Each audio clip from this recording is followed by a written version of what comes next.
Today we are going to be changing the outer tie rod ends and the inner tie rods on a 2009 Jeep Patriot.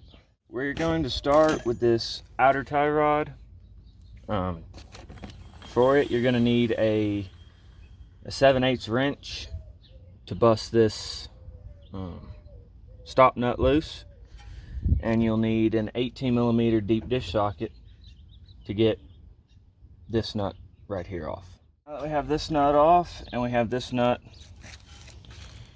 broke free, which still doesn't want to turn.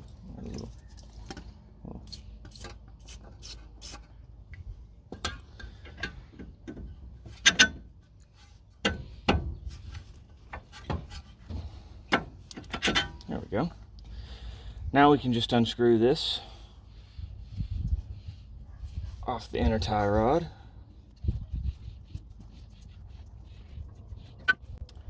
And then we can take our tape measure and measure the distance from the end to the stop nut. That way we know where the stop nut needs to go back on there too. That way we can keep it close to alignment.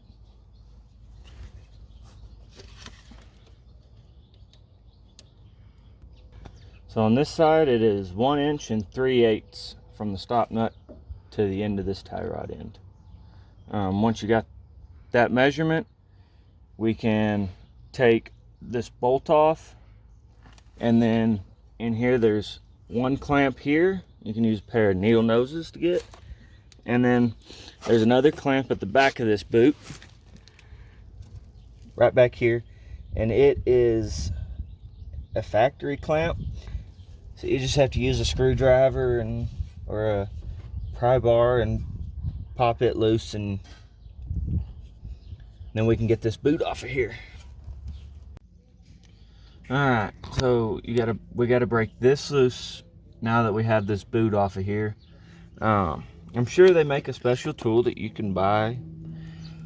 I found that a little pipe wrench worked well. You could use a big player channel locks, whatever you have that you can get this broke loose with.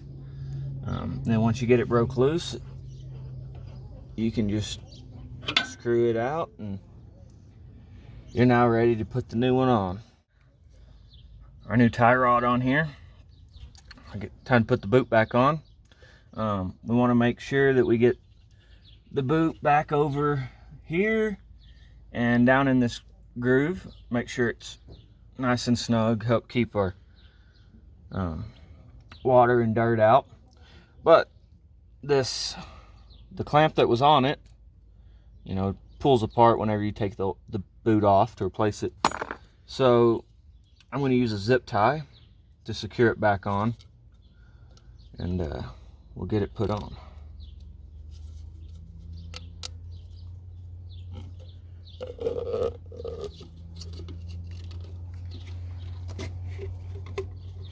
There we go.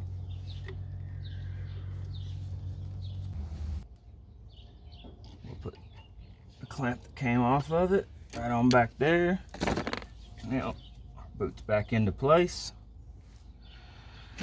Now we'll put our new stop nut on there and just screw it on there a little ways. Get your tape measure out and put it on the same spot it came off, which was 1 inch and 3/8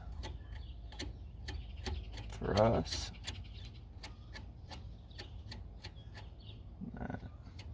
Right there.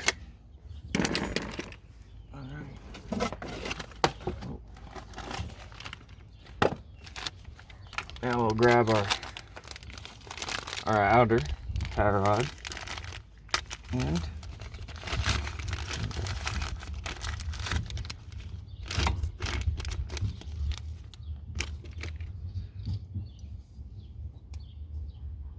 we'll just screw it on till we get to that stop nut. All right, once we're down to the stop nut, we'll put it back in. Oh, there we go.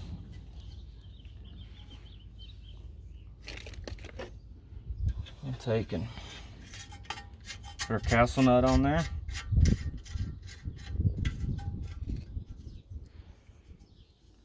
And the torque specs for this are 35 foot-pounds.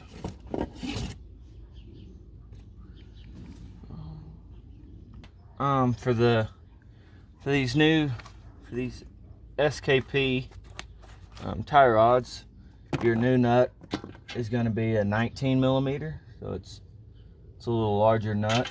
Of course, they can't all use the same size. That'd be too easy.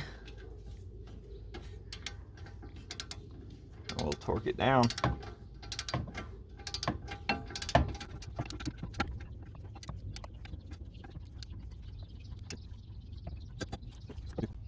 Whenever you get done torquing it, you need to make sure that one of your grooves in your castle nuts lines up with the hole through this bolt.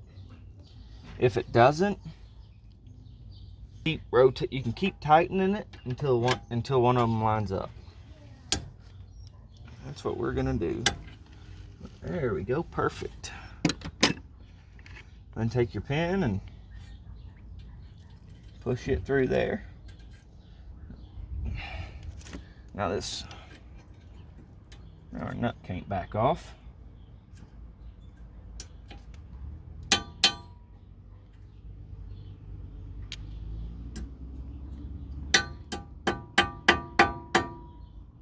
Perfect. Now lastly, we want to make sure we tighten this stop nut down on there. Just snug it up.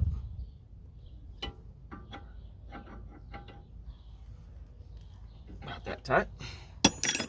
Alrighty. That's all. Now that we have our new tie rods on, we have a grease zert under this one here that I need to tighten up. There we go. And now we'll fill it with grease.